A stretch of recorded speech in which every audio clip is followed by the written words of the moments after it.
Jadi, kolonialisme ini berasal dari kata kolonus yang berarti petani. Istilah ini diberikan pada para petani Yunani yang pindah dari negerinya yang tandus ke daerah lain yang lebih subur. Sedangkan imperialisme berasal dari kata imperare yang berarti menguasai. Imperialisme adalah suatu sistem penjajahan langsung dari suatu negara terhadap negara lain. Nah, berikut ini ada beberapa dampak kolonialisme dan imperialisme terhadap bangsa Indonesia, yaitu ekonomi, politik, sosial budaya, dan pendidikan. Jadi dapat kita ketahui bahwa dampak ekonomi ini bisa dari sistem tanam paksa, terlihat dari terjadinya kelaparan hebat di beberapa daerah seperti Cirebon dan Grobogan. Nah, dikatakan sistem tanam paksa merupakan kebijakan paling eksploitatif dalam praktik ekonomi Hindia Belanda. Kalau politik ini dampaknya yaitu campur tangan atau biasa disebut intervensi terhadap masalah internal kerajaan, merupakan bagian dari upaya melancarkan monopoli perdagangan.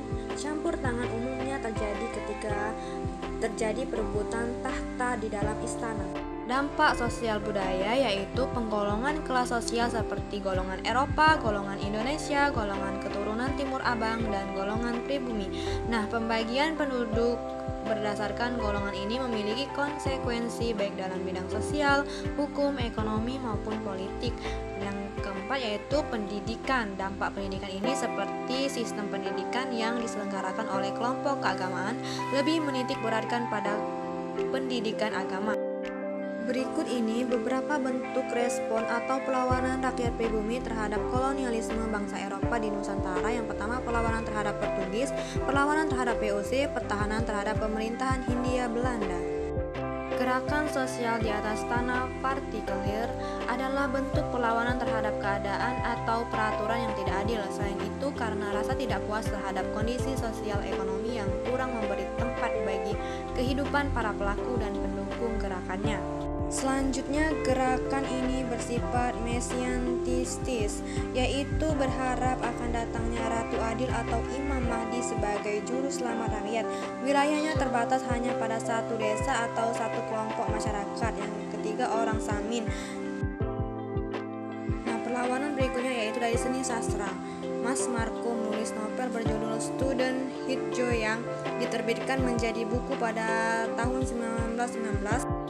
Dalam novelnya, di atas Marco menceritakan kehidupan Hijau, seorang pemuda dari kalangan priai rendahan yang berhasil meraih prestasi dalam sekolahnya dan bisa melanjutkan belajar ke negeri Belanda. Kalau dalam bidang pendidikan yaitu Indonesia's Netherlands School didirikan oleh Muhammad Jafi pada bulan Oktober 1926. Lembaga pendidikan ini menekankan pada pengembangan kreativitas siswa yang diberi kebebasan berpikir dan bertindak, berani mengambil sikap dan pilihan sendiri, memahami kondisi realitasnya sendiri, serta berkomitmen dan peduli. Selanjutnya, pendidikan dari Taman Siswa. Taman Siswa yaitu sekolah yang didirikan oleh Suwardi Suryaningrat yang dipelopori oleh Bapak Pendidikan yaitu Ki Hajar Dewantara. Pada 3 Juli tahun 1922 di Yogyakarta, prinsip dasar dalam sekolah pendidikan Taman Siswa yang menjadi pedoman bagi seorang guru dikenal sebagai Patrap Triloka. Baiklah, itulah